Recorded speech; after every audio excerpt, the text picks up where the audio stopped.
Então, aqui de novo, já vi um monte de gente aqui que estava no outro curso, que voltou, tem gente nova também, bacana. Vamos falar dessa cidade, né? Está precisando falar dela. Rio de Janeiro, cidade maravilha mutante, cidade sangue quente do Brasil, purgatório da beleza e do caos. Isso é um poema lindo do Fausto Fawcett e que a... Não é o nome daquela menina, meu Deus? Ela mesmo, que era daquele grupo, que canta e canta maravilhosamente bem. Bom, vamos lá. Deixa eu só andar aqui com isso. Esta é uma das mais seguras e melhores barras que há nessas terras.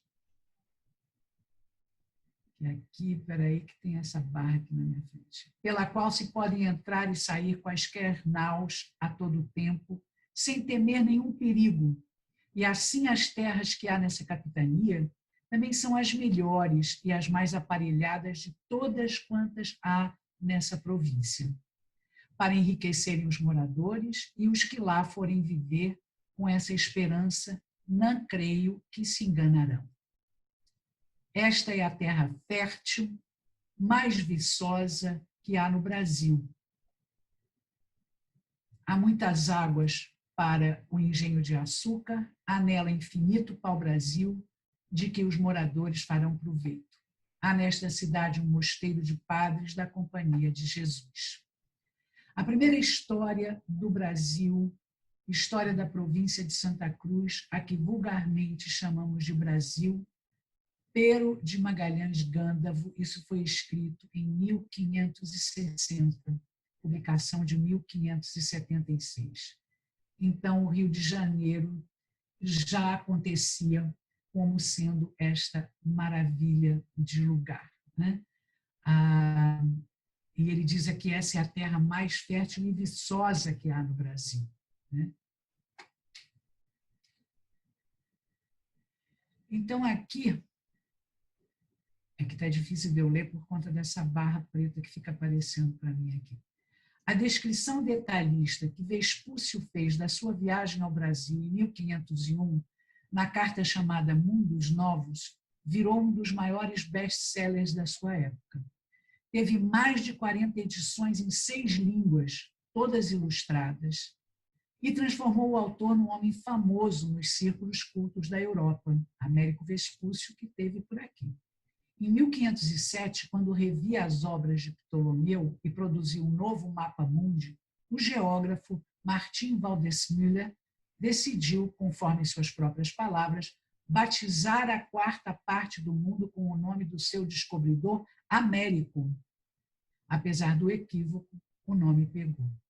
Em 1513, pressionado por espanhóis, o alemão Waldseemüller retirou a proposta, mas era tarde. A descrição que Vespúcio deixou da terra, dos animais, das plantas e dos índios do Brasil caiu tanto no gosto do público que, apesar dos méritos de Colombo, o Novo Mundo passou a ser definitivamente chamado de América. Então, Américo Vespúcio esteve por aqui em 1501 e alardeou, e escreveu, e falou, foi o nosso primeiro grande marqueteiro, descreveu tudo que estava aqui. E isso foi uma comoção na Europa, né? E o alemão, então, o descobridor da América foi o Vespúcio, e ficamos com esse nome de América, né?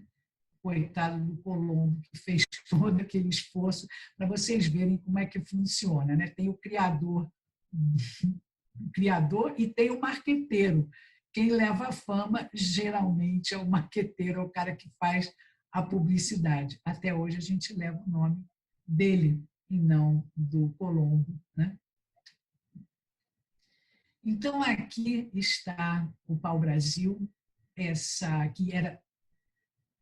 que povoava completamente as nossas matas aqui, tinha abundantemente no Brasil, e isso o marqueteiro lá já vendeu, né? Que a história é que, olha, tem muito pau-brasil lá, que era um grande motivo de extrativismo. É uma árvore linda, ela temos que ter um cuidado danado, porque ela foi levada, né, completamente arrancada e levada, quase que extinta. E essa foto da direita que vocês estão vendo é a cor da madeira. Quem tirou essa foto fui eu, com o meu celular, um exemplar que tem no Jardim Botânico, aqui no Rio de Janeiro. Né? Eu fiquei tão impressionada que eu ficava raspando com a unha, porque eu achei que era tinta esse negócio. A madeira, o oco da madeira é desta cor, e é a coisa mais bonita que tem. Então, as nossas matas eram lotadas dessa árvore e que eram levadas, né, para a Europa para tingir tecidos, tingir roupa, para fazer móveis. Os móveis feitos com essa madeira ficam muito bonitos, ficam bastante avermelhados. Por isso, esse nome, Brasil. Né? Muito bem, essa notícia lá do Américo Vespúcio, falando essas maravilhas aqui da América, instigou o Thomas Morris. Thomas Morris foi o quem escreveu A Utopia. Esse retrato do Thomas Morris, está aqui, que é sensacional, é quase uma fotografia, foi pintado por Holbein em 1527. Então, quando o Thomas Morris ele está vivendo aquela angústia do anglicanismo, de todas as religiões protestantes que estavam pipocando na Europa depois do Martinho Lutero, né? Estamos no século XVI. Aliás, um detalhe: o Brasil vai nascer em plena crise europeia. Né? O Brasil é invadido pelos portugueses em 1500. Em 1517 tem a Reforma Protestante, e daí para frente a igreja vai tentar se segurar do jeito que pode, porque vão surgir muitas outras igrejas, e o anglicanismo também está nesse momento. E o Thomas Morris, então, ele vivendo aquelas angústias, ele imagina uma sociedade, e ele escreve isso naquele livro, da utopia, né? A utopia, uma sociedade completamente idealizada, e que esse lugar ficaria num lugar que era uma ilha. Mas essa ilha não era uma ilha natural, não. Era uma ilha que tinha sido cavada pelos homens, lá na utopia, né, separada do continente, e aí se viveria uma sociedade ideal. Adivinha quando o Thomas Morris viu esse mapa? Né? Está lá. Tem uma ilha, a ilha de Paranapuã, que hoje é a Ilha do Governador, lá dentro de uma baía, né? Uma ilha dentro de uma baía, a Baía de Guanapará, que em tupi quer dizer seio de mar, ou seio do mar. Essa forma dessa baía, os índios chamavam poeticamente de seio do mar Guanapará. E, conhecendo esse mapa, né, muitos dos europeus, franceses principalmente, calvinistas, começaram a pensar nessa ideia, né, a ideia da França Antártica, de vir para cá e fundar uma sociedade nos moldes da sociedade da utopia do Thomas Morris, que também foi um best-seller na época, aqui, neste lugar que era próprio para isso, a tal da ilha, que é a Ilha do Governador. Então, eles resolvem vir para cá. O Rio de Janeiro vai ter duas fundações, uma francesa e uma portuguesa. Nós tivemos a nossa primeira missa aqui no Rio de Janeiro, foi em français. Oui, foi em francês, porque os primeiros a tomarem conta. Porque depois que os portugueses estiveram por aqui, eles foram embora. Isso era uma terra gigantesca, né? Dividiram lá, teoricamente, em capitanias hereditárias, que eram pedaços de terra gigantescos, maiores que o estado do Rio de Janeiro, né? E davam para um cara, disse, olha, é seu, e o cara lá em Portugal, sabendo que tinha uma terra enorme aqui, como é que vai fazer para administrar isso? Então, isso aqui ficou muito tempo abandonado. E os franceses, então, resolvem vir para cá. Então, como era o Rio antes do Rio? Vamos ver aqui.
Legal, vale muito a pena. Ele se chama o Rio Antes do Rio, né? Do Rafael Freitas da Silva. É um livro maravilhoso, interessantíssimo, que fala do Rio de Janeiro antes do Rio de Janeiro ser fundado, né? Com a história toda dos índios que estavam aqui, como eles abriram todos os caminhos, os piabirus, que eram os caminhos que os índios abriam aqui, e que muitas das nossas estradas e até algumas avenidas, Intendente Magalhães, por exemplo, eram piabiru, era um caminho indígena, e que é mantido até hoje no seu traçado, é um dos caminhos mais inteligentes para essa terra. Então, aqui a gente tem uma imagem desse rio antes do rio, está ali a Lagoa Rodrigo de Freitas, o Vale do Rio Carioca. O Rio Carioca descia do Morro de Santa Teresa e desaguava ali no Flamengo, Praia do Flamengo, está ali a foz do Rio Carioca. A Aldeias Tamoio, vocês veem que até o filminho também mostrou ali aquelas coisas redondinhas, eram as Aldeias Tamoio, que ficavam aí, a Enseada de Botafogo, eles ficavam muito nessa praia do Flamengo. Hoje eles têm uma pequena ruazinha, a Travessa dos Tamoios, né? Apenas essa homenagem. Eles foram completamente dizimados, né? Aliás, Guajajaras, Tamoios, Tapuias, Tupinambás, Amorés, todos no chão. Isso é uma música da década de 70 que fala isso, né? Que foram mortos, derrubados, e os que estão aí ainda hoje vivem essa situação tão precária.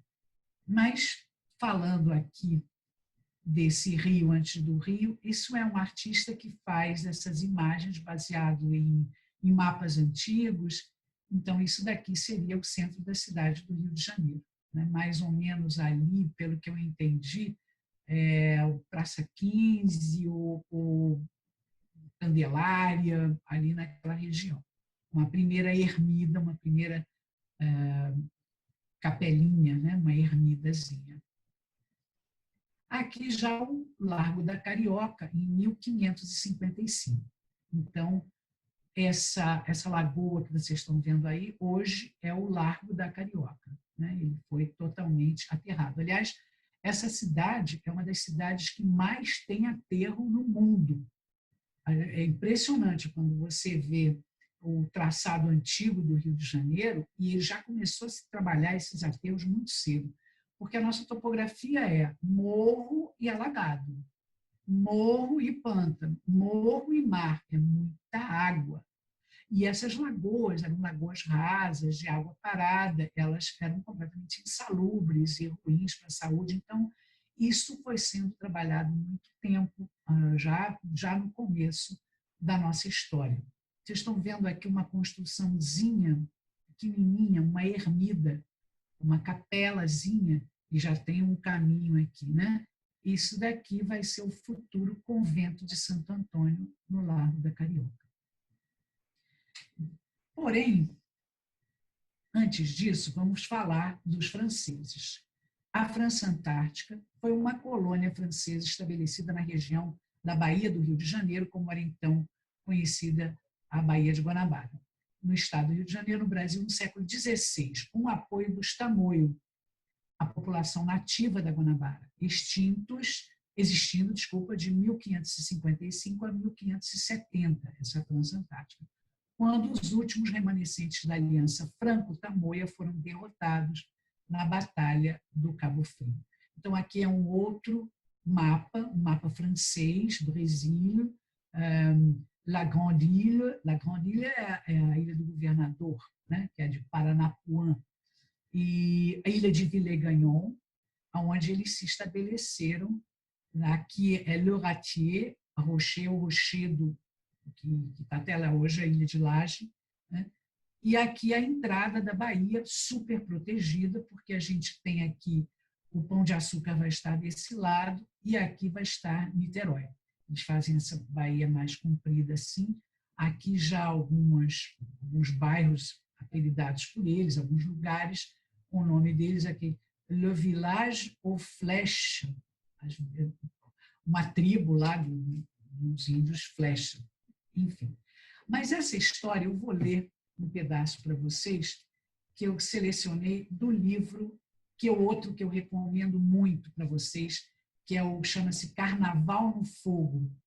É um livro do Rui Castro. O Rui Castro escreve muito gostosamente, parece que ele está sentado na sala com a gente conversando, mas tudo pesquisadíssimo, tem no final do livro, todas as pesquisas no Arquivo Nacional e tudo mais. Mas vamos lá, como é que ele escreve. Villers-Gagnon era um brilhante soldado. Antes de se aventurar aqui pelo Brasil, já realizava proezas que fizeram vibrar os franceses e invejaram os ingleses, né? Irritaram os ingleses. Então, conta aqui um bocado das peripécias dele, mas em 1554, ao dar um passeio pela costa sudeste do Brasil, Villers-Gagnon percebeu que a Guanabara estava abandonada pelos portugueses. Sugeriu a Henrique II e ao almirante Coligny e foi autorizado a invadi-la. Né? Um ano depois, a bordo de 3 naus, contendo 800 homens, Villers-Gagnon, intitulado vice-rei do Brasil, aportou no Rio. Primeiro na ilha de Serigipe e rebatizou-a de Coligny, em homenagem lá ao almirante. E levantou ali um forte equipado com canhões que tirou dos próprios navios que ele tinha levado. Os indígenas aderiram e ajudaram a construir na praia de fora, na praia do Flamengo, na praia em frente, as primeiras casas de uma cidade que se chamaria Henriville, nosso primeiro nome francês. Villers-Gagnon fez amizade com o chefe Tupinambá, o Nhambebe, e começaram juntos um dicionário de franco-tupi. Em pouco tempo, o movimento de navios franceses já era bem frequente. Mas o que Villers-Gagnon não previa é que seus homens partissem para cima das indígenas, literalmente. Devoto, ele fizera voto de castidade. Via muito consternado a orgia instalar-se. Para ele, sexo fora do casamento não era possível existir. Por outro lado, trouxera poucas mulheres, todas casadas e comprometidas, com os seus oficiais, só os oficiais que tinham. Tentou pedir a Cunhambebe que tomasse conta das suas moças, mas para o cacique, a ideia era simplesmente impraticável e desnecessária. Olha como as culturas vão se chocando, né? O Villers-Gagnon vem para cá, pensando nessa sociedade utópica, e ele encontra uma outra sociedade utópica aqui, que tem lá seus costumes, suas leis. Villers-Gagnon quis limitar seus homens, cada um, a uma moça com quem deveria se casar. A alternativa era a forca. Os rapazes rebelaram-se, mesmo que isso custasse a vida deles e custou a vida de alguns. Outros fugiram simplesmente para o interior, e outros tomavam clandestinamente navios de volta para a França. 2 anos depois, o número de fugas e enforcamentos ficou preocupante. Resolveu que precisava de soldados profissionais e de civis, homens e mulheres, que pudessem povoar a futura cidade lá de Henryville, na França Antártica. Escreveu a Coligny, aquele almirante lá na França. Coligny era católico. Acabara de converter-se ao calvinismo. E uma possibilidade de uma França Antártica calvinista arregalou os olhos dele. Mandou para o Rio de Janeiro uma leva de pregadores e uns 300 fiéis da nova seita, que traziam para cá, que pensavam, traziam capitais para cá para investir na nova terra. Então, ele começou, nessa ilhazinha desimportante, uma querela religiosa digna dos salões renascentistas da Europa. Villegagnon tentava apaziguar os ânimos, mas era acusado de ambos os lados. Os casos de indisciplina tornaram-se frequentes e houve até uma tentativa de assassinar o Villegagnon. Em 1560, ele vai para Paris explicar a situação incontrolável ao Henrique II. Foi aí que os portugueses aproveitaram a oportunidade e, comandados pelo governador-geral Mendes Sá, que não era fácil, vieram da Bahia e atacaram e destruíram a frota de Coligny. Mas, como não podiam defender a ilha, eles foram embora. Franceses e Tupinambá retomaram suas posições para os combates. E 4 anos depois, os portugueses, comandados pelo fidalgo Estácio de Sá, que era sobrinho do Mendes Sá, com mais reforços dos Temiminó, que eram os índios que estavam do lado de Niterói e que eram inimigos dos Tamoios, e que tinham por ancestrais os Tupinambá, arrasaram Henryville e ocuparam o estratégico Morro Cara de Cão e fundaram ali, em 1º de março de 1565, um lugarejo que Estácio de Sá deu o nome de cidade de São Sebastião, do Rio de Janeiro, em homenagem ao Marte, rei de Portugal, e ao santo, né? O sebastianismo também chegou por aqui nessa época.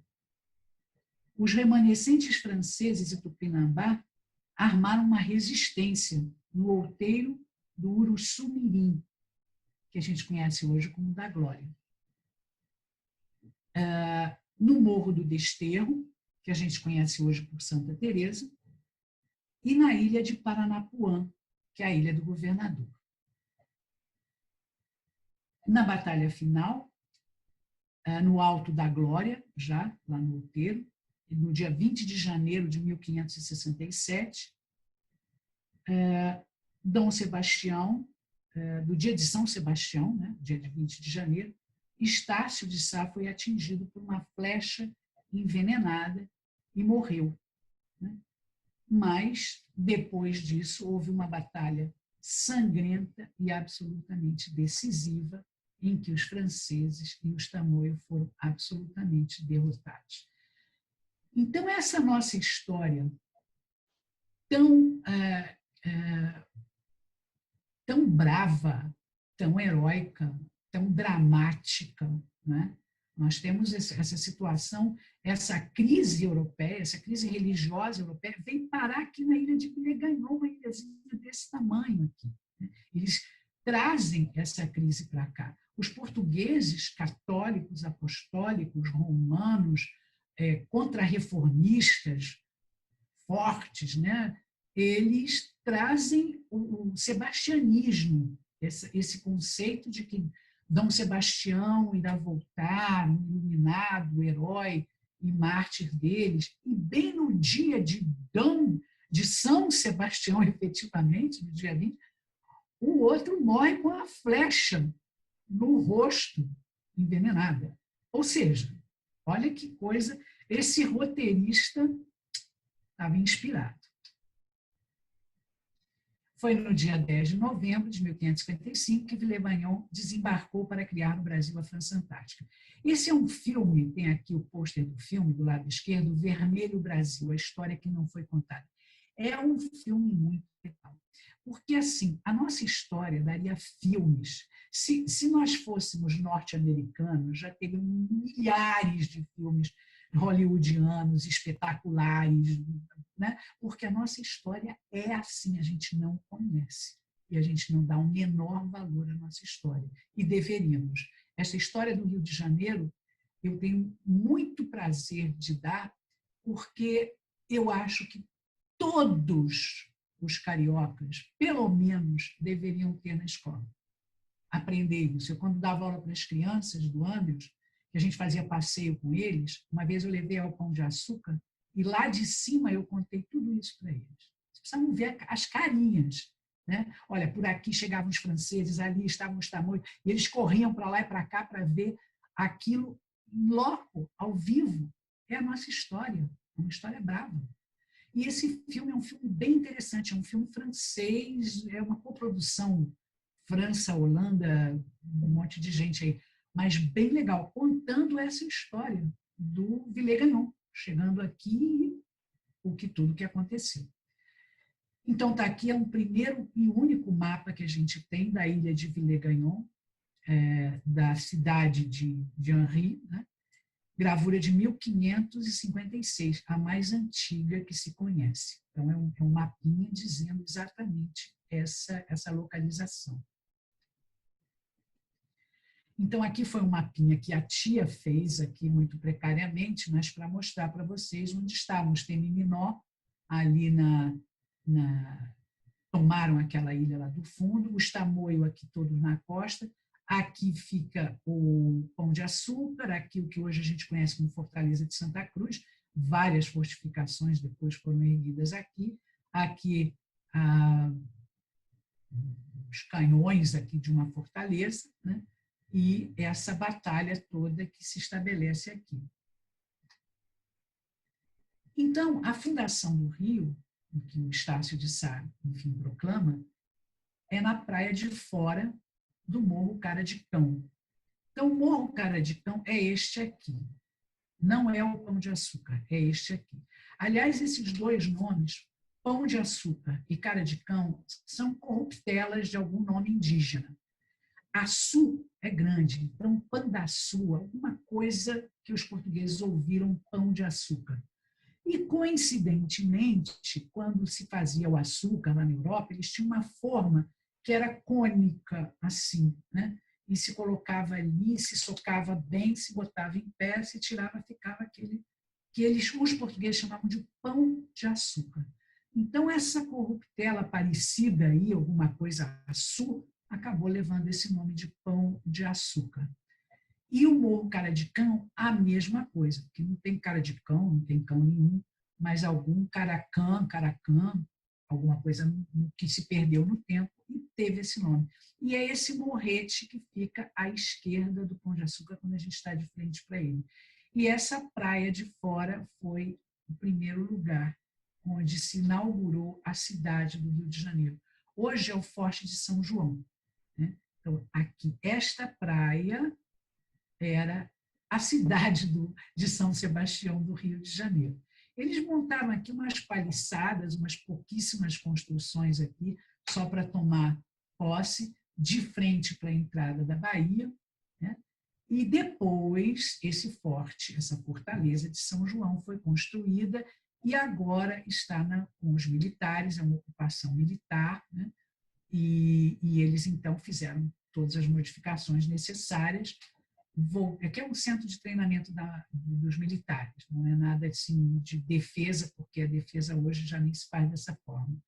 Mas antigamente eram as duas fortalezas, era a Fortaleza de São João de um lado e a Fortaleza de Santa Cruz do outro. Quem entrasse ali era bombardeado. A cidade do Rio de Janeiro foi construída de uma maneira medieval, construída entre 4 sentinelas, os 4 morros da região. 2 deles com fortalezas. Então, os 4 morros são Santo Antônio, São Bento, Castelo e Conceição. Então, vamos lá. Aqui é o morro do... Era o morro do Castelo. Olha o tamanho do morro que foi derrubado em 1922, que é uma dessas coisas que eu não me conformo. Jamais, até vou explicar por quê. Aqui é o morro de São Bento. Aqui é o morro da Conceição. E aqui o morro de Santo Antônio. Então, olha bem, se não é uma fortaleza medieval, né? Com as 4 torres. E em cima, aqui tinha uma fortaleza, ainda tem. Aliás, é um passeio muito legal. Depois da pandemia, podemos, né? Porque é um passeio bacana, essa fortaleza aqui que tem no Morro da Conceição.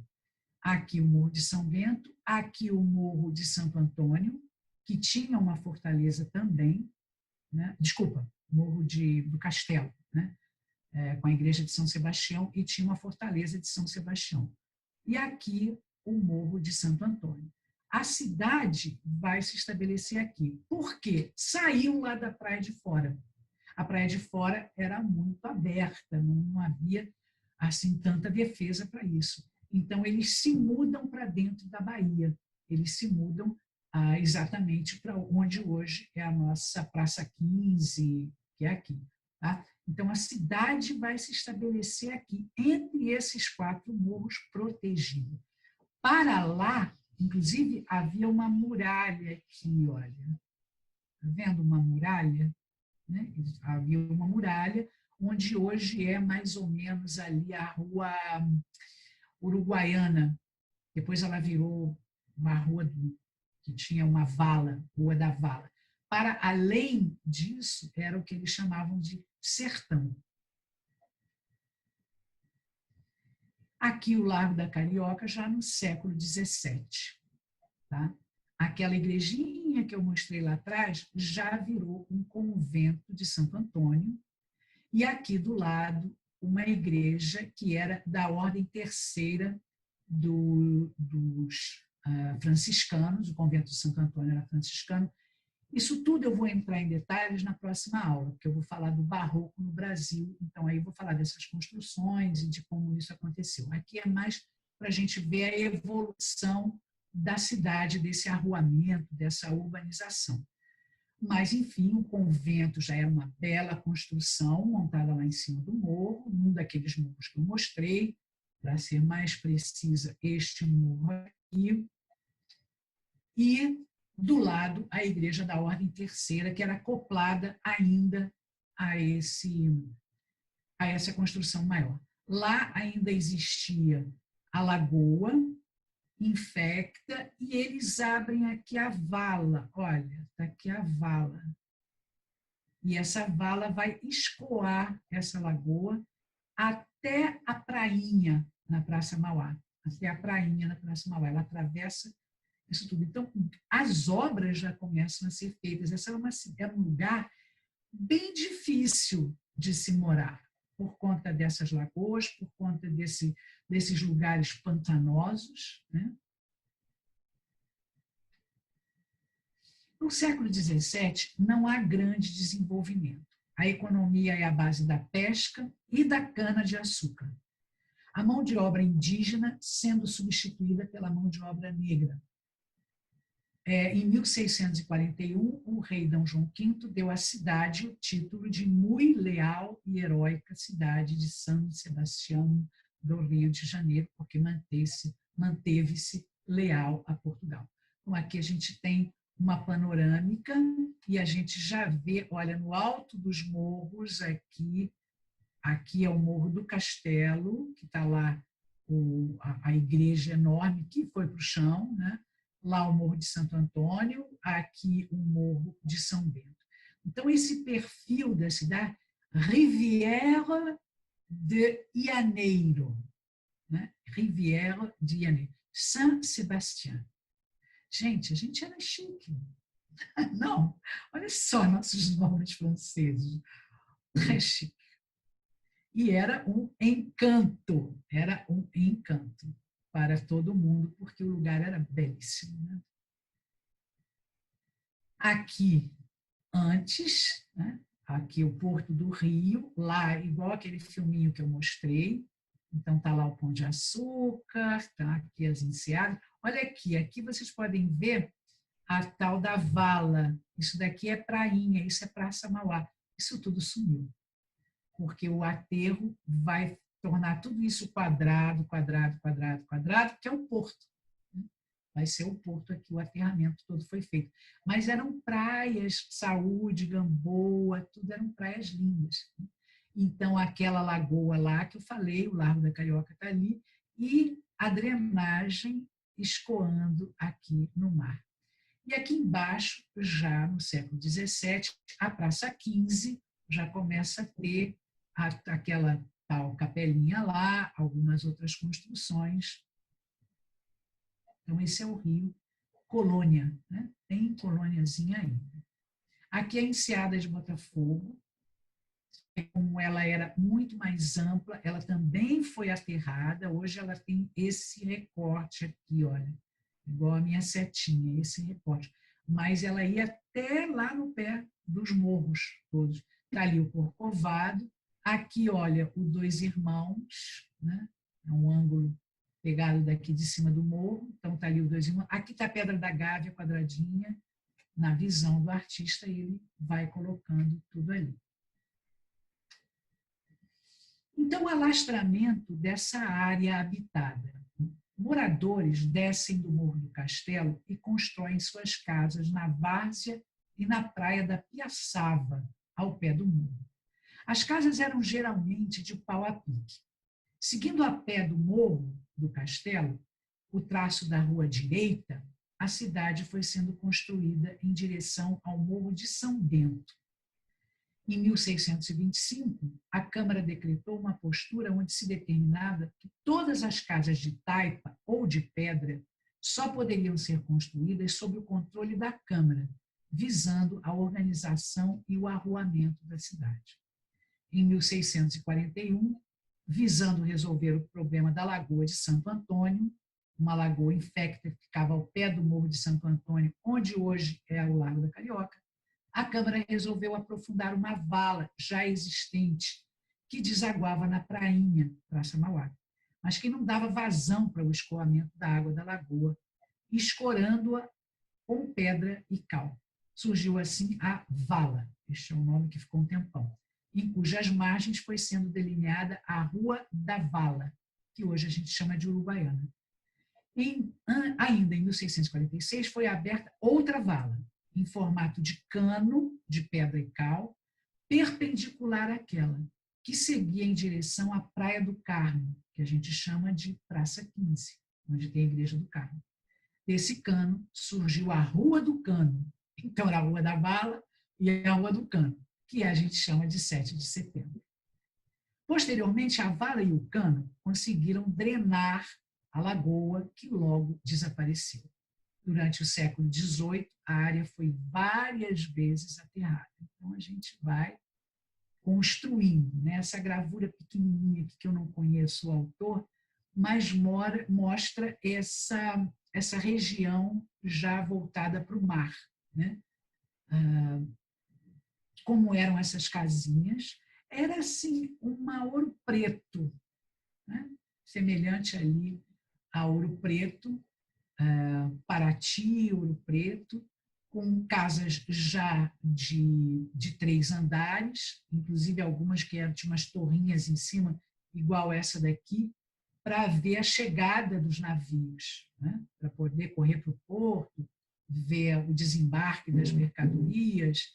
E aqui a gente já vê a torre de uma igreja, vê outra igrejinha lá em cima, do morro, do castelo, ali é o Morro do Castelo. Então, aqui é a região já da Praça 15, voltada para o mar. As ruas do Rio. Rua da Misericórdia era onde morava a aristocracia e era bem no pé do Morro do Castelo. Finalizava onde hoje se encontra a Rua São José. A Rua Direita, que era uma paralela ao litoral, corruptela talvez de Rua Direta, porque ela era direta ao Morro de São Bento, porque ela não é direita, ela é meio tortinha assim. Então era a rua direta ao Morro de São Bento. As ruas perpendiculares à costa tinham um caráter econômico, comunicando com o interior, né? As primeiras foram São José, Caminho de São Francisco, que a gente chama de Assembleia, e Vila Verde, que é a Marechal Floriano. Então, abria esse caminho para dentro. Aqui a gente pode ver, num corte lateral, o Colégio dos Jesuítas, em cima do Morro do Castelo. Aí, do lado, a Igreja de São Sebastião, ou a Sé Velha. Gente, isso era a nossa Sé, era a nossa catedral. Em 1922, os caras resolveram botar abaixo. Isso nós vamos chorar na aula que vem. E o Forte de São Sebastião, tinha um forte enorme aqui, para a defesa da cidade. Aqui a ladeira do Carmo, ou do Colégio, que tinham várias subidas, e aqui a ladeira da Misericórdia. Ainda temos um pedacinho dessa ladeira lá na cidade, que fica atrás do Museu Histórico Nacional, que na época chamava-se Casa do Trem. Depois eu explico por quê. Então, está aqui, olha aqui. Aqui era a Praia de Santa Luzia. Praia de Santa Luzia. Né? Tinha uma igrejinha aqui pequena, chamada Igreja de Santa Luzia, que depois ficou aquela que nós conhecemos hoje, que já foi reformada, mas o mar ia até ali, até Santa Luzia. Aqui a tal da Ladeira da Misericórdia, aqui em cima o Morro do Castelo, o forte, um forte enorme, o Colégio dos Jesuítas, a igreja, a ladeira, tal, Rua da Misericórdia, que era onde as primeiras casas foram aparecendo, aqui o Largo da Misericórdia, outro forte, Forte de São Tiago, na antiga ponta do Calabouço, hoje está o Museu Histórico Nacional lá. Então, primeiras construções. Na verdade, quando eles vão para o fundo da Bahia, que eles vão lá para o Morro de Santo Antônio, quando saem da Praia de Fora e se estabelecem no Morro do Castelo, né, os jesuítas vão construir essa imensa construção lá em cima. Os jesuítas, já dando uma prévia da aula que vem, eles são os catequéticos, né, são os catequizadores. Então, eles sempre vão construir, ao lado da igreja deles, uma escola, um colégio. E eles, além de serem educadores, catequizadores, eles eram os que faziam os primeiros arraiais, os primeiros arruamentos. Então, os jesuítas são os responsáveis pelos primeiros traçados aqui na base do Morro do Castelo. Eles lá em cima já faziam essa primeira distribuição ali de um certo arruamento, um arraialzinho no Morro do Castelo. Depois a Câmara vai tomar conta, e isso vai ser futuramente.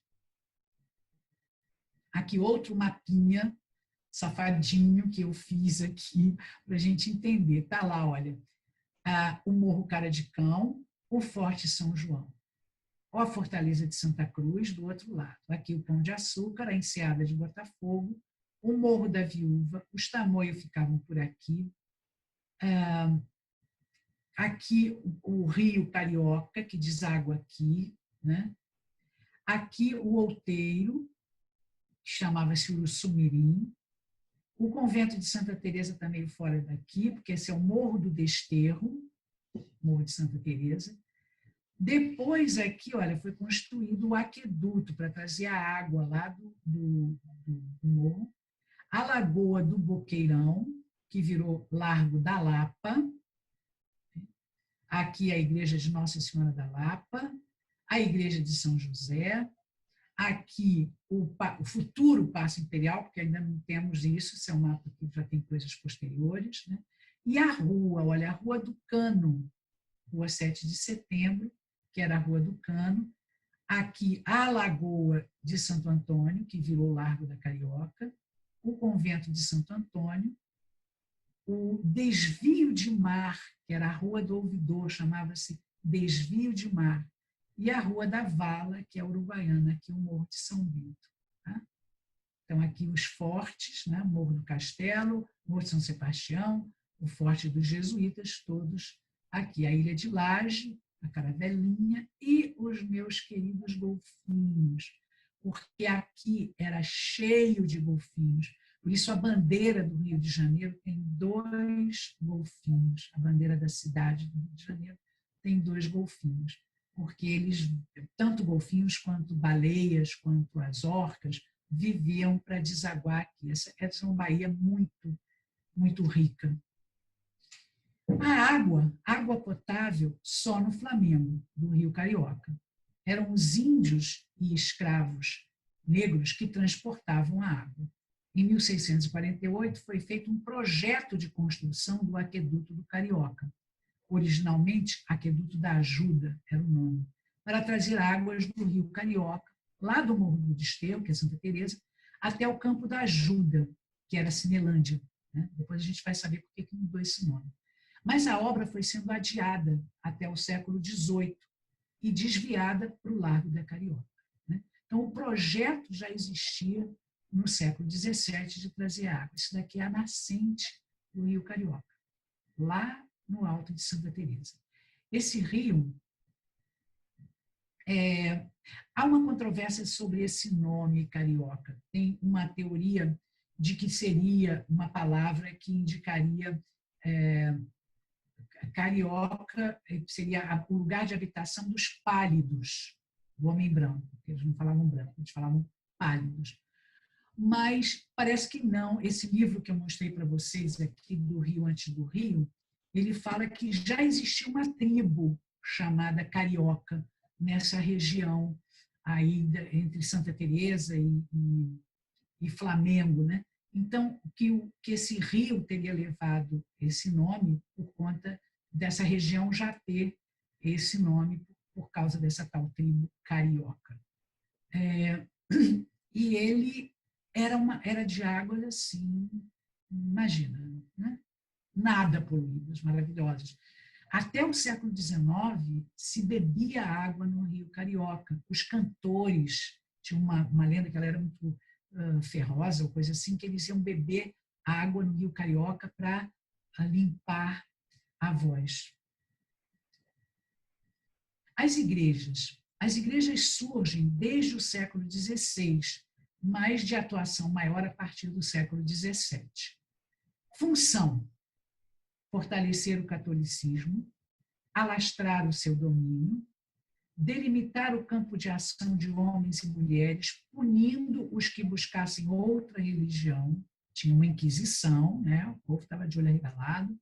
Vigiavam os atos dos que fugissem à normalidade oficial, leituras de livros proibidos, adultério, homossexualidade, isso tudo era proibido. Terá um papel decisivo na formação moral e social da sociedade. Era um mecanismo de controle eficaz ligado ao poder real. Era também uma das maiores proprietárias de terra do século. Possuíam muitos engenhos, engenho de dentro, engenho de fora, engenho novo, engenho velho. Era a maneira de enriquecimento. Por quê? Aqui, quando houve a invasão portuguesa no Brasil, já no navio do Cabral já tinham religiosos, né? Os religiosos que vieram para consagrar essa terra lá a Portugal, a Dom Manuel o Venturoso, e a primeira missa. Então, isto aqui é uma terra católica. Né? Os franceses, quando vieram, também trouxeram um padre aqui para o Rio de Janeiro, porque eu já falei ali que o Villegagnon era super católico, para né, tomar conta aqui religiosamente. Então, a questão moral, a questão de comportamento social, tudo era totalmente organizado lá e dirigido e vigiado pelas igrejas, pelas várias ordens que vieram para cá. Vieram várias ordens, não foi só uma, não. Então, esta igreja, aí já vou eu chorar aqui, que foi derrubada. Essa é a igreja de São Sebastião, no Morro do Castelo, uma igreja jesuíta. Aqui a igreja, está aqui a torre, um partido ainda maneirista, ela não é nem barroca ainda. O maneirismo, parênteses, asterisco, para o parênteses, o maneirismo é aquele momento da história da arte que está entre o Renascimento e o Barroco, século XVI. Né? Então, o partido dessa igreja ainda é maneirista, ainda antes das igrejas barrocas. E os bonitos puseram essa igreja inteira no chão. Nós somos, talvez, o único país aqui dessa região, nem sei de onde, que a única cidade, pelo menos, que destrói as suas bases de cidade, né? As suas bases arqueológicas de civilização. Botou por terra. E aí, já o Rio Setecentista, então, já aí em 1700, há a construção do Aqueduto do Carioca, assim se chama os Arcos da Lapa. Aqueduto do Carioca, porque o nome do rio era o Rio ou Carioca. Então, está aqui, como é uma obra fantástica, é uma obra inspirada nos aquedutos romanos, e a intenção, então, era levar a água lá de cima, que vocês viram a nascente, para o centro nevrálgico ali da cidade. O que nós temos aqui? Uma pintura do Leandro Joaquim, de 1790, Lagoa do Boqueirão e Aqueduto.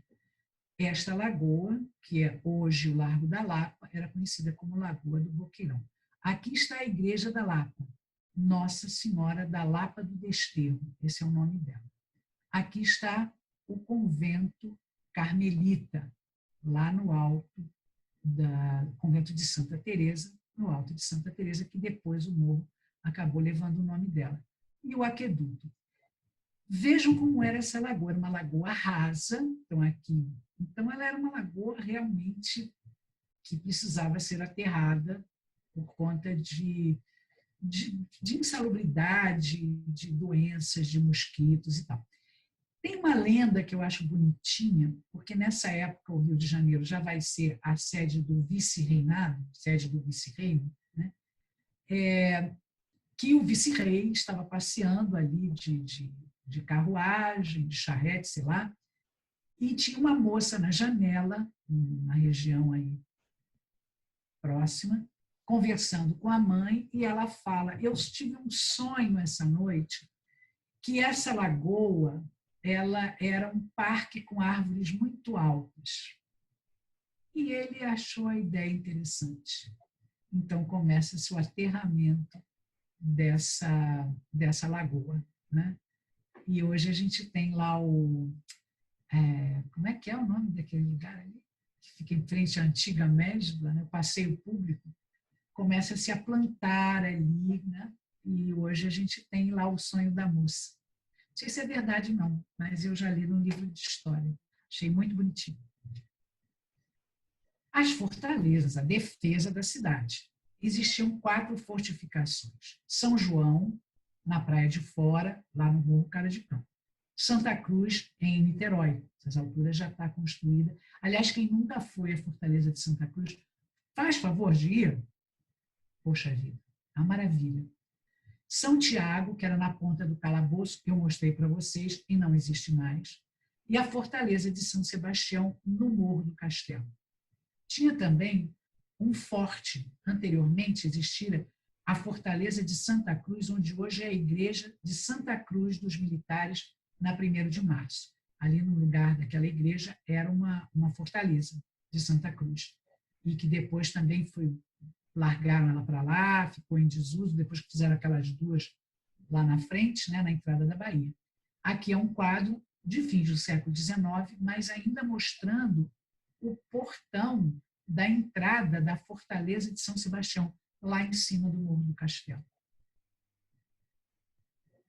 E foi para o chão, tudo, tá? Pois é, só para lembrar. Em fins do século XVII, em 1695, aportou no Rio uma esquadra francesa, que deixou um livro e um mapa panorâmico visto do ancoradouro. Grande, bem construída, com ruas retas e os magníficos conventos dos jesuítas e dos beneditinos, que dominam os montes nas extremidades da cidade, que tornam a paisagem agradável. Então, esse foi um retrato falado da nossa cidade nesse momento, aí no finalzinho do século XVII. Olha só, aqui é uma gravura das antigas, 1695, desse François Fauger, Ville Episcopale du Brésil. Está lá os conventos, tudo muito discriminado. Você vê que a orla já era preferida aqui para habitação, né? Todo mundo aqui perto da praia, perto do mar. Aqui o Morro de Santo Antônio, aqui o Morro de São Bento e as nossas enormes montanhas. O Rio Setecentista, olha só como já mudou o aspecto aqui. Aquela primeira igrejinha, depois o convento de Santo Antônio, aquela igreja que era uma capelinha dentro do convento, se transforma numa igreja independente. Esta igreja aqui é a igreja da Ordem Terceira de São Francisco da Penitência, lá no Largo da Carioca. Aqui a vala alargada, né, já maiores construções, aqui a água já escoando, né, as obras já acontecendo. Aqui, olha, bem lá já tem a igrejinha de Nossa Senhora da Glória do Outeiro. Está lá. E aqui é o Morro do Castelo.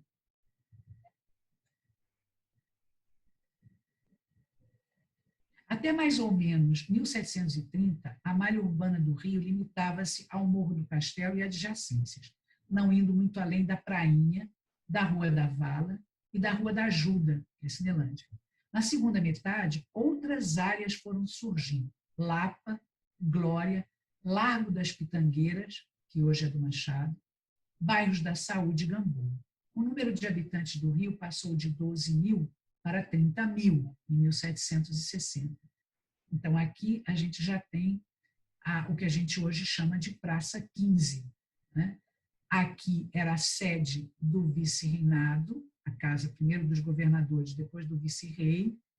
Aqui é a igreja de Nossa Senhora do Carmo, com essa torre do lado de cá. Aqui é a Ordem Terceira de Nossa Senhora do Carmo. Isso tudo eu vou explicar semana que vem, o que é a Ordem Terceira.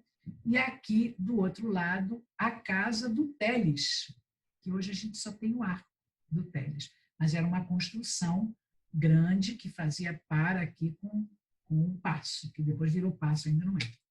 Opa, deixa eu voltar aqui. Aqui, igreja. Essa igreja aqui foi para o chão, está vendo a torre dela aqui? É outra. Essas derrubadas. Gente, é assim, estudar a história do Rio de Janeiro é um misto de nostalgia, alegria e tristeza, porque as coisas que foram para o chão, vocês não imaginam. Aqui uma igreja belíssima, que era a igreja do São Pedro dos Clérigos, rococó, planta única no mundo, porque ela era toda elíptica, toda, e ela foi para o chão. Enfim. E aqui o chafariz do mestre Valentim, o nosso grande mestre, escultor, paisagista, mestre Valentim. Vamos dizer, era o Antônio Francisco Lisboa do Rio de Janeiro. Está aqui onde a Rua do Cano, que vinha por aqui, aí o cano foi embutido, trazia água aqui para o chafariz do mestre Valentim e os barcos paravam por aqui para pegar a água. Desde os finais do século XVII, a produção aurífera vinha crescendo. Né? Pausa. Os paulistas tinham sabido que tinha ouro lá em cima da muralha, né? da Serra do Mar.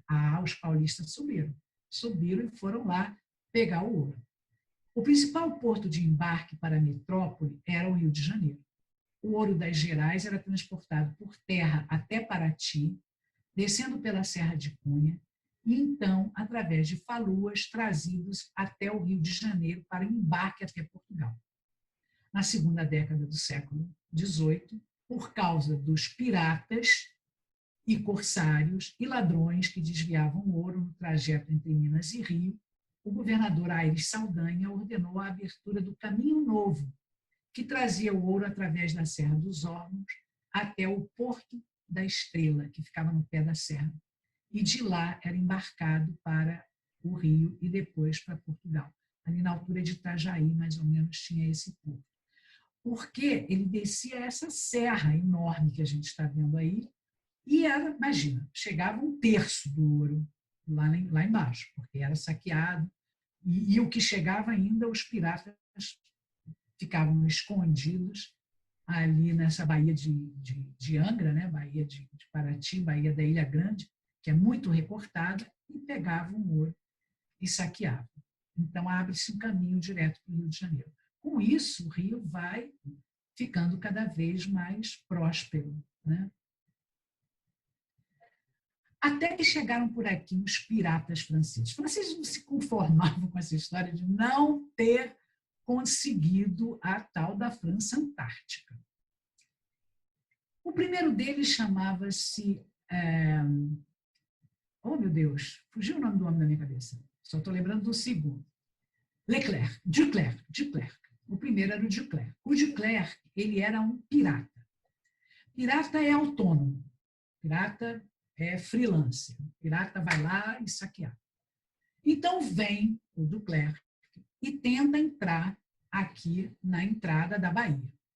E a entrada da Bahia, muito bem protegida por canhões e tal, começaram a fazer os tiros de canhão lá para cima dele. E ele, então, deu a volta e foi lá para Sepetiba. Essa história é louca, porque ele foi lá para Sepetiba. Parou os navios lá dele e vieram por terra. Só que essas alturas, eu imagino que já teve cobra, aranha, sei lá o quê. Chegou lá um tanto de gente, chegou aqui no centro da cidade, era efetivamente onde existia a riqueza. Mas as pessoas da cidade, você vê como o carioca é bravo quando quer ser, né? As pessoas da cidade, principalmente os estudantes lá do Morro do Castelo, da Escola dos Jesuítas e mais uns indígenas, juntou a galera aqui do Rio de Janeiro, geral juntou, e já no caminho, quando eles começam a entrar na cidade, lá pelo sertão, eles já começam a ter combates na rua, diz que mulheres jogavam óleo fervendo, olha, de um tudo. E muita briga no meio da rua. Resultado, conseguiram prender o Duclerc. Prenderam o Duclerc, ele foi julgado e ele foi preso lá numa masmorra, lá em cima do Morro do Castelo, naquela fortificação que tinha lá em cima. Mas ele reclamou uma barbaridade, implorou, ele era cidadão francês, ele precisava escrever para a França, porque não sei o quê, porque ele estava preso e tal. E aí, tudo bem. Disseram o seguinte, olha, você não vai ficar na masmorra, você vai fazer uma, como é que chama aquilo? Prisão domiciliar. E aí puseram ele lá na base do Morro do Castelo, na casa de um tenente, na edícula da casa do tenente, porque ele não tinha mais onde colocar. Então, você vai ficar em prisão domiciliar, não precisava tornozeleira eletrônica, porque como é que ele ia embora do Brasil aí? Bom, ele ficou ali e um belo dia, mas ele andava para lá e para cá, ali, comprar uma coisa ou outra. Um belo dia, uma noite, esse Duclerc sofreu uma emboscada de uns caras embursados, chapéu baixo, e mataram ele.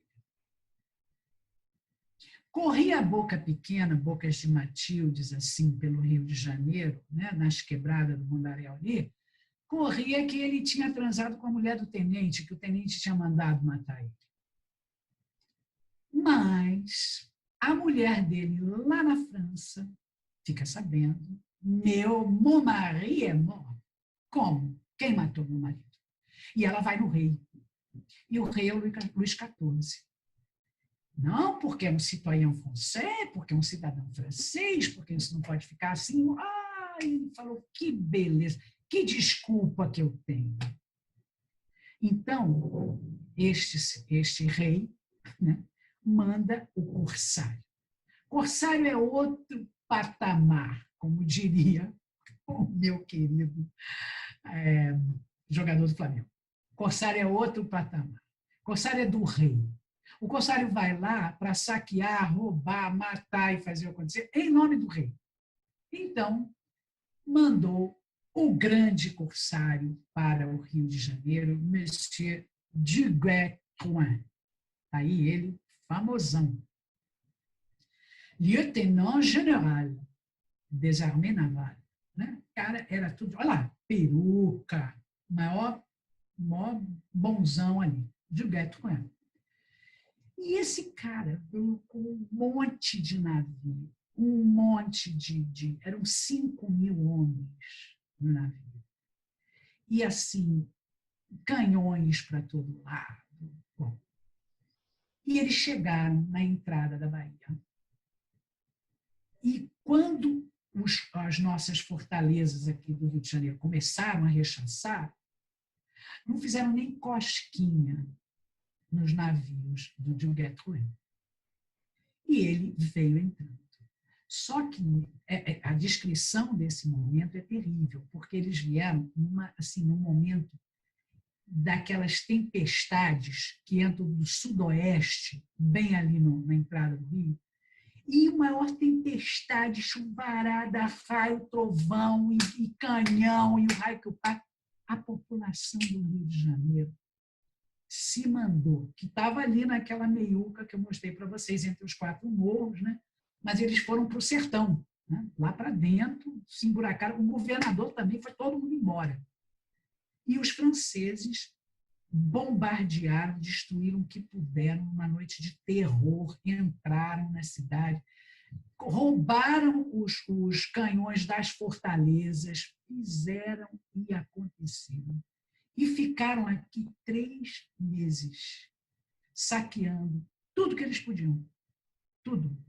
Inclusive, arriaram os cofres do governador, do governo aqui da cidade, exigiram para ir embora. Tá bem, a gente vai embora, mas vocês têm que pagar para a gente ir embora, porque senão a gente fica. Né? Estupraram, mataram, foi uma coisa horrorosa aí, essa invasão desses corsários franceses aí. E para ir embora, eles exigiram todo o gado que tinha, todos os porcos, todo o ouro, todo o milho, tudo que se tinha aqui na cidade. A cidade ficou sem nada. E eles voltaram felizinhos, morrendo de rir, e levando todas essas riquezas para o Luís XIV. À medida que foi aumentando o interesse pelas atividades agrícolas e comerciais, as ruas perpendiculares foram aumentando em número. Depois vieram uma rua chamada Desvio de Mar, que vai do mar para o sertão, que é a Ouvidor. Esse nome Ouvidor é do século XVIII, quando aí passaram a residir os ouvidores da Câmara. A Rua São Pedro, destruída para a abertura da Presidente Vargas. Ela cruzava a 1º de Março e a Candelária, também chamada Caminho da Forca. Travessa do Azeite de Peixe, que era o óleo para a iluminação da cidade, perto de onde hoje é a Marechal Câmara. Travessa da Quitanda Velha, é a Rua do Rosário. Rua do Hospício, Rua Buenos Aires, em 1915. Caminho de Capoeiro Sul, é a alfândega, ligava o mar às fazendas de engenho de açúcar. Caminho utilizado pelos jesuítas para chegarem até os seus engenhos na Zona Norte. Ela teve outros nomes, Caminho para São Cristóvão, Caminho para o Engenho Pequeno dos jesuítas. Então está aqui São Sebastião, do Rio de Janeiro, com seu porto muito concorrido. Aqui mais umas gravurinhas. Né? Essa é a Nossa Senhora da Glória do Outeiro. Outeiro quer dizer, morrete. Então, é o outeiro da Nossa Senhora da Glória. E E a igreja se chama Nossa Senhora da Glória do Outeiro, porque tem outras igrejas da Glória aqui no Rio de Janeiro. Aqui, já no fim, quase já em 1800, que é ali a Glória, né? O bairro da Glória, Nossa Senhora da Glória. Você vê como a água ia até lá atrás, isso tudo foi aterrado. Aqui é a entrada da Bahia, o Morro Cara de Cão, o Pão de Açúcar bicudo, lá, o artista fazendo bicudo. Olha aqui é uma vista de cima da Glória. Aqui vocês veem o Morro do Castelo. Olha o tamanho dele. Aqui era a ponta do calabouço, o Morro do Castelo. Isso tudo virou a esplanada do castelo, no chão. Aqui, não sei se dá para ver, são os arcos. Aqui o Morro de Santa Teresa, lá o Morro de Santo Antônio. O Morro de Santo Antônio também era grande. Ele foi desmontado depois. Ficou só o convento ali, mas ele era um morro grande também. Aqui está São Bento, né? E aqui a Glória, que encostava lá quase que em Santa Teresa. E aqui é a subida para a igreja do Outeiro. O rio, que não é rio, é mar. Então, vamos agora conversar um pouquinho sobre tudo isso.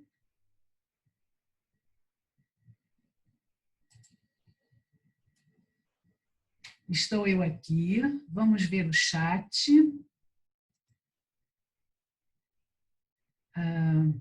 Não sei se ainda existe um passeio lindo que vai de Paraty pela Estrada do Ouro até quase Cunha. Vai sim, existe. Espera aí, deixa eu voltar lá para cima para ver os primeiros. Estou em Arraial do Cabo, por onde Vespúcio passou, deixando a sua marca, Carlos. Exatamente, né? Exatamente. E foi aí perto, em Cabo Frio, a tal Batalha de Cabo Frio também, que manda os franceses todos embora. O Rio Antes do Rio, nome do livro, Rafael Freitas da Silva é o autor do livro. Podem anotar, é excelente, vocês vão gostar muito. Ana Lúcia de Araújo, na Fundição Progresso encontramos essas pinturas. Eu gostaria de saber quais, né?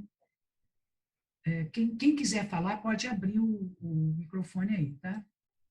Existe uma população indígena perto de Tarati? Não. Interessante a pergunta, Nete Rosenfeld. Ela pergunta, existe uma população indígena perto de Paraty? São remanescentes dos tamoios? Não, não sobrou nenhum tamoio. Tem até um quadro muito bonito, O Último Tamoio, que está lá no Museu Nacional de Belas Artes, que um pintor romântico fez, né? Não sobrou nenhum. Estes índios, eles são Guarani, eles não são nem dessa região, eles são Guarani, eles são mais ao sul. E tem uma lenda Guarani, isso foi até um índio lá de Paraty que me contou, tem uma lenda Guarani que eles encontrariam uma terra muito fértil, com muita água, com muita vegetação, com muito isso aqui. Então, que tem uma tribo, um ramo Guarani, que veio subindo e chegou em Paraty, mas isso é mais recente, é bem mais recente, e acabou ficando lá. Ficou em Bracuí, lá entre Angra e Paraty tem esse lugar chamado Bracuí, que em tupi quer dizer ronco d'água, e eles ficam por ali, e aí eles têm uma aldeia Bracuí, perto desse rio Bracuí, né, dessa cachoeira, e eles vão muito a Paraty para vender o artesanato, mas não são dos tamoios, não. Em Paraty-Mirim, qual... Oi? Já está lá o nome do livro, Carnaval no Fogo do Rio Castro, é o outro livro que eu recomendei, maravilhoso. Sabe dizer por que tamoio tem plural, já que sabemos que a maioria das etnias indígenas se fala com plural? Exatamente, eu não falo com plural, Ana Lúcia de Araújo. Os tamoio, os guarani, se você ver, eu já falei assim. É como eu dizer os nadruzes, meu sobrenome, né? É um nome. Eu falar as Araújos. A gente fala até de brincadeira, mas não existe isso, né? Então, é em português. Português se fala para generalizar, né, esses povos aí. Onde podemos assistir o filme que por ela indicou? Eu vi na TV, eu vi no Now, aquele filme, tá? O vermelho, né? Eu vi no Now. A Ângela Lage diz que o Centro de Capacitação Física do Exército é o Forte São João. Ana Lúcia de Araújo, apareceu a imagem da igreja, não sei qual igreja, sim. Nossa, travou a imagem. Muito triste um país que não conserva as suas memórias. Sim, Lilian Regina Camlott. E por isso que eu faço esse trabalho que eu faço. Eu me considero assim, a vigilante da memória, entendeu? A guardiã da memória, a que vela pela memória. Não sei se ainda existe um passeio lindo que existe, a Estrada do Ouro é linda, vai até Minas. Tem um pedaço entre Paraty e Cunha que está muito estragado por causa de chuvas e tal, que a última vez que eu fui lá não se passava, você só ia até um certo ponto. Tá aí. Não passava carro, a Anete fala. No Largo do Machado é a outra da Glória, maravilhosa cachoeira de isso.